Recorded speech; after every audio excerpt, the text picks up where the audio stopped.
तो चलिए आज हम इस सेशन में पढ़ेंगे लेटेस्ट और अपडेटेड करंट अफेयर जुलाई के। ये जुलाई के महीने की पार्ट 1 की वीडियो है। 2019 से 20 तक में जो भी जुलाई में जो भी कुछ होता है हम उसके बारे में अच्छे से पढ़ेंगे, ठीक है। तो वीडियो को स्टार्ट करने से पहले ये मेरी आपसे सबसे एक रिक्वेस्ट है कि प्लीज़ इस चैनल को सब्सक्राइब करिए, वीडियो को लाइक करिए और वीडियो को शेयर भी करिए अपने फ्रेंड्स के साथ कि जिससे सबको नॉलेज मिल सके और नॉलेज सब में बढ़ सके। When is world sports journalist day celebrated? कब world sports journalist day celebrate किया जाता है? 2 जुलाई, 7 जुलाई, 9 जून या 10 जुलाई को? तो बताइए वर्ल्ड स्पोर्ट्स जर्नलिस्ट डे कब सेलिब्रेट किया जाता है? World sports journalist day celebrate किया जाता है 2 जुलाई को। सो इसका करेक्ट आंसर क्या है? 2 जुलाई। तो चलिए पढ़ते हैं थोड़ा सा वर्ल्ड स्पोर्ट्स जर्नलिस्ट के बारे में कि हाँ हमें ये तो पता चल गया कि ये जो वर्ल्ड स्पोर्ट्स जर्नलिस्ट डे कब सेलिब्रेट किया जाता है 2 जुलाई को, और ये इसकी 96th एनिवर्सरी थी किसकी? वर्ल्ड स्पोर्ट्स जर्नलिस्ट डे की। तो ये आपको माइंड में होना चाहिए कि वर्ल्ड स्पोर्ट्स जर्नलिस्ट डे कब सेलिब्रेट किया जाता है? 2 जुलाई को, और ये इसकी 2020 में 96th एनिवर्सरी थी। World allergy week is celebrated on? World allergy week कब सेलिब्रेट किया जाता है? तो हमें इस ऑप्शन में दिया हुआ है जून 26 टू जुलाई 7, जून 28 टू जुलाई 4, जुलाई 7 टू जुलाई 26 और जून 22 टू जुलाई 1। बताइए वर्ल्ड एलर्जी वीक कब सेलिब्रेट किया जाता है? सो इसका करेक्ट आंसर है जून 28 से जुलाई 4 तक वर्ल्ड एलर्जी वीक सेलिब्रेट किया जाता है। बी ऑप्शन इसका करेक्ट आंसर है। सो वर्ल्ड एलर्जी डे कब सेलिब्रेट किया जाता है? जून 28 से लेकर जुलाई 4 तक, ठीक है। ये वर्ल्ड एलर्जी वीक जो होता है ये एक एनुअल इवेंट होता है जो कौन ऑर्गेनाइज करता है?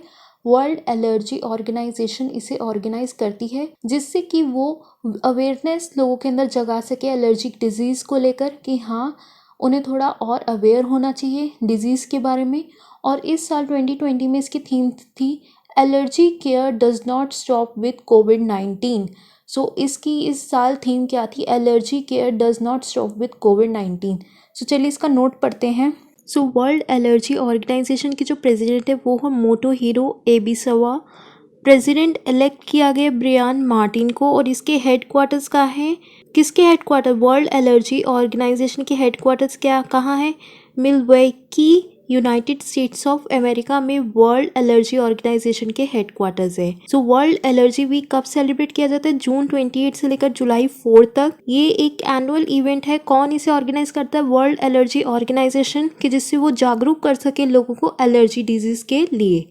और इस साल इसका थीम क्या था? Allergy care does not stop with कोविड-19। ये आपको याद रखना है क्योंकि ये क्वेश्चन में ऐसे ही पूछ सकते हैं कि ये किसकी थीम थी? Allergy care does not stop with कोविड-19, ये थी वर्ल्ड एलर्जी वीक की theme. So which app is launch to track plasma donor? कौन सी ऐप लॉन्च की गई है कि जिससे हम ट्रैक कर सके प्लाज्मा डोनर्स को? सो फर्स्ट है कोपल-19, सेकेंड है आरोग्य सेतु, सी है डेली कोरोना और डी है उमंग। बताइए इसका करेक्ट आंसर क्या है? वो कौन सी ऐप लॉन्च की गई है कि जिससे हम ट्रैक कर सके प्लाज्मा डोनर को? तो इसका आंसर है कोपल-19 ऐप है जो लॉन्च की गई है जिससे हम ट्रैक कर सके प्लाज्मा डोनर को। सो ये ऐप बनाई किसने? ये ऐप बनाई है all Indian institute of medical science की डॉक्टर्स ने। किसके साथ बनाई है? आईआईटी दिल्ली के स्टूडेंट्स के साथ बनाई है, जिन्होंने ये डेवलप करी है एप्लीकेशन कोपल-19, जो हेल्प कर सके यूज़र्स को जो चाहते हैं अपना प्लाज्मा डोनर डोनेट करना फॉर जिससे कि कोविड-19 के पेशेंट रिकवर हो सके। तो किसने बनाई है? ऑल इंडिया मेडिकल साइंस के डॉक्टर ने किसके साथ? आईआईटी दिल्ली के स्टूडेंट्स के साथ ये ऐप डिस्कवर करी है, डेवलप करी है। तो ये रहा इसका छोटा सा description. All India institute of medical science doctor with a team of IIT Delhi student have developed an app कोपल-19 which help user to track willing plasma donor who have recovered from COVID-19। ठीक है, तो कौन सी app है जिससे हम track कर सकते हैं प्लाज्मा डोनर को? कोपल-19 ऐप है। So who release the book of future of high education 9 mega trend virtually? किसने रिलीज करी थी ये book future of high education 9 mega trend virtually? Doctor Manmohan Singh, M Venkaiah Naidu, PM Modi और गोपाल कृष्णा गांधी। सो ये वर्चुअल बुक जो थी ये रिलीज़ की गई है बाय एम वेंकैया नायडू, जो हमारे अभी वाइस प्रेसिडेंट है इंडिया के, ठीक है। सो किसने रिलीज़ करी थी? एम वेंकैया नायडू ने। सो इसका आंसर है बी, एम वेंकैया नायडू। इसकी ऑथर कौन है उनके बारे में बताते हैं। CAV पटाभिराम इनकी ऑथर है, वो एक पब्लिक स्पीकर भी है, ठीक है। ये उन्होंने वर्चुअल इवेंट के थ्रू करी थी, जो कि था इंफॉर्मेशन एंड कम्युनिकेशन टेक्नोलॉजी के द्वारा एक वर्चुअल इवेंट आयोजित किया गया था। उसकी हेल्प से उन्होंने ये बुक को रिलीज़ किया था। किसने? एम वेंकैया नायडू ने, ठीक है। ICT जो एकेडमी है इंफॉर्मेशन एंड कम्युनिकेशन टेक्नोलॉजीज़ के हेडक्वार्टर चेन्नई तमिलनाडु में, और उसकी चेयरपर्सन है लक्ष्मी नारायणन। सो आपको मेन में याद क्या रखना है कि future of high education 9 mega trend की ऑथर थी CAV प्रतिभाराम, और इसे रिलीज़ किया गया था एम वेंकैया नायडू ने वर्चुअली। ये इवेंट किसने ऑर्गेनाइज किया था? इंफॉर्मेशन एंड कम्युनिकेशन टेक्नोलॉजी ने। नेक्स्ट क्वेश्चन है, हु वॉज एवटॉन डे क्वेर्सी वीक्स? ये कौन थे? ये बताइए, पेंटर थे, क्रिकेटर थे, जर्नलिस्ट थे या डॉक्टर थे? ये एक क्रिकेटर थे, ठीक है। करेक्ट आंसर क्या है? He was a cricketer. इनकी डेथ हो चुकी है गाइज 1 जुलाई 2020 को। ये पास्ट अवे हो चुके हैं एट 95 की एज में इनकी डेथ हो गई है, ठीक है। तो ये क्वेश्चन आपसे पूछा जा सकता है कि एवटॉन डी क्वेर्सी वीक्स कौन थे? ये क्रिकेटर थे। ये कौन सी टीम के लिए खेलते थे? वेस्ट इंडीज की टीम के लिए खेलते थे, ठीक है। He was the third oldest surviving man test cricketer after South Africa John Watkins and England Don Smith, ठीक है। इन्होंने अपना फर्स्ट डेब्यूट क्रिकेट में कब किया था? 19 ईयर में, ठीक है। एंड उनका टेस्ट डेब्यूट कब था? 1948 में, जब वो 22 ईयर्स के थे। तो एवटॉन डी क्वेर्सी वीक्स कौन थे? वो एक क्रिकेटर थे, वेस्ट इंडीज़ के लिए खेलते थे, और उनकी डेथ हुई है जुलाई 1, 2020 को। ये आपको अपने माइंड में रखना है क्योंकि ये क्वेश्चन बहुत बारी पूछा जा सकता है। नेक्स्ट है, which scheme is launch by SERB to provide platform for research internship? कौन सी स्कीम लॉन्च की गई है SERB के द्वारा जिससे कि वो प्रोवाइड कर सके रिसर्च इंटर्नशिप, ठीक है। सो बताइए कौन सी स्कीम है? ए है एक्सेलरेट विज्ञान, B है डिजिटल इंडिया मिशन, C है स्किल इंडिया मिशन, और D है मेक इन इंडिया। बताइए कौन सी स्कीम लॉन्च की गई है SERB के द्वारा कि जिससे कि वो एक प्लेटफॉर्म प्रोवाइड कर सके रिसर्च इंटर्नशिप के लिए। सो the correct answer is accelerate विज्ञान। क्या है? एक्सेलरेट विज्ञान जो स्कीम है वो लॉन्च की गई है SERB के द्वारा फॉर रिसर्च इंटर्नशिप के लिए। एक्सेलरेट विज्ञान एक ऐसी स्कीम है जो कि लॉन्च की गई है bye the union government Science and Engineering Research board के द्वारा। ये स्कीम लॉन्च की गई है कि जिससे वो इंकरेज कर सके साइंटिफिक रिसर्च को, ठीक है। सो चलिए अब इसकी डिस्क्रिप्शन के बारे में पढ़ते हैं। Accelerate Vigyan scheme was launch by the union government Science and Engineering Research Board to encourage high-end scientific research. SERB work under Department of Science and Technology. इनके हेडक्वार्टर्स है न्यू दिल्ली इंडिया में, और इसकी सेक्रेटरी कौन है? प्रोफेसर संदीप वर्मा इसकी secretary है।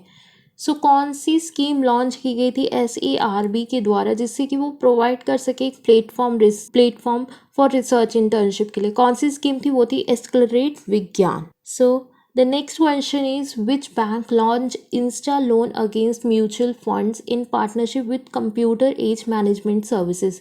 कौन से बैंक ने लॉन्च करी है Insta Loan against mutual funds, ठीक है। कौन से बैंक ने ये सुविधा लॉन्च करी है Insta Loan against mutual fund?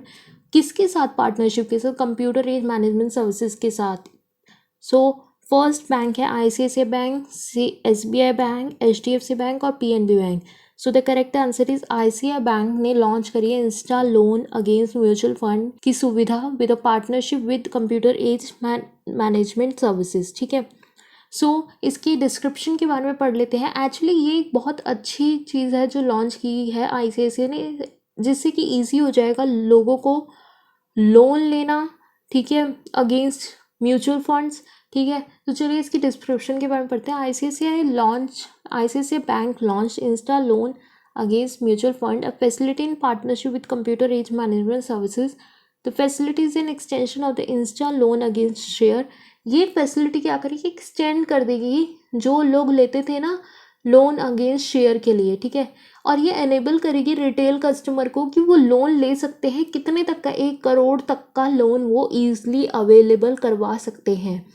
इसमें क्या होगा कि इसमें ये पूरा काम डिजिटल होगा, पेपरलेस फैसिलिटी दी जाएगी, कुछ ज़्यादा लोगों को परेशान नहीं होना पड़ेगा। नहीं तो पहले क्या होता था, जब लोगों को लोन लेने के लिए जाना पड़ता था बैंकों से, तो इतने सारे डॉक्यूमेंटेशन कराओ, इतना कुछ कराओ, उसके बाद आपका लोन सेंक्शन होता था।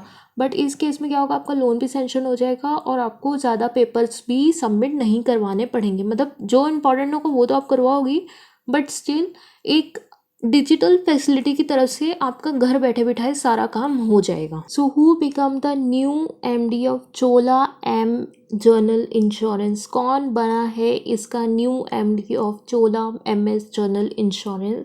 सो आपको आपके ऑप्शन से दिया V सूर्य नारायणन, B है जय कुमार गर्ग, अतानु कुमार दास और आदित्य पुरी। किसको अपॉइंट किया गया है as new MD of Chola MS General Insurance? So the correct answer is V. Surya Narayanan is appointed as the new MD of Chola MS General Insurance. किसको अपॉइंट किया गया as the new MD? V. Surya Narayanan को, ठीक है। ये 30 जून को V. Surya Narayanan बन गए थे president and CEO of the company as a new managing director with effect from 1 July. 1 जुलाई से ये इधर का पूरा काम संभालेंगे as the MD of Chola MS general Insurance, ठीक है। किसके बाद बन रही है? SS गोपाल रामनाथम जो थे, उनके बाद ये बन रहे V. सूर्य नारायणन इस कंपनी के MD, ठीक है। सो इसके डिस्क्रिप्शन बॉक्स में पढ़ लेते हैं। On 30 June 2020 the V. Surya Narayanan become the president and CEO of the company as a new managing director. ये न्यू मैनेजिंग डायरेक्टर बन रहे कब से? 1 जुलाई से, ठीक है। MS जनरल इंश्योरेंस क्या है? एक जॉइंट वेंचर है मुर्गप्पा ग्रुप और मित्सुबिशी सुमोटो इंश्योरेंस कंपनी की का ये जॉइंट वेंचर है इन दोनों कंपनीज का ही, ठीक है। मित्सुबिशी जो है वो एक जापान की कंपनी है। इसके चेयरमैन क्या है? MM मुर्गा पान एंड इसके मैनेजिंग डायरेक्टर है V. सूर्य नारायणन और इसके हेड ऑफिस है चेन्नई तमिलनाडु में, ठीक है। Who is appointed as the permanent representative of India to UN and other organisation in Geneva? First है सुजीता सिंह, सेकेंड है इंद्रमणि पांडे, थर्ड है राजीव कुमार चंद्रा और D है त्रिलोकी नाथ कौल। किसको अपॉइंट किया गया as a permanent representative of India UN के लिए और अदर ऑर्गेनाइजेशन जेनेवा के लिए? सो आपको जैसे ऑप्शंस में दिया हुआ है, आप बताइए किसको अपॉइंट किया गया है। सो मैं अब आपको बता देती हूँ कि अपॉइंट किया गया है इंद्रामणि पांडे को as the permanent representative of India to UN and other organisation in Geneva, ठीक है। So the correct answer is Indramani Pandey. सो इंद्रामणि पांडे को अपॉइंट किया गया as the permanent representative of India to UN and other organisation. ये इंद्रामणि पांडे है कौन? इंद्रामणि पांडे एक IFS ऑफिसर रह चुकी हैं और इनको अभी additional secretary ministry of external affair ने अपॉइंट किया है as the permanent representative ambassador to United Nations, ठीक है। यूनाइटेड नेशंस कहाँ है? इसके हेडक्वार्टर है न्यूयॉर्क और USA में और इसके सेक्रेटरी जनरल का नाम है ऑन्टियो ग्यूटेरियस, ठीक है। सो इंद्रामणि पांडे को अपॉइंट किया गया एज अ परमानेंट रिप्रेजेंटेटिव और ये कौन है? ये एक IFS ऑफिसर रह चुकी है, जैसे हमारे डिस्क्रिप्शन बॉक्स में लिखा हुआ है। Indramani Pandey Indian Foreign Services Officer of 1990 and Additional Secretary in Ministry of External Affairs is appointed as India's permanent representative ambassador to the United Nations।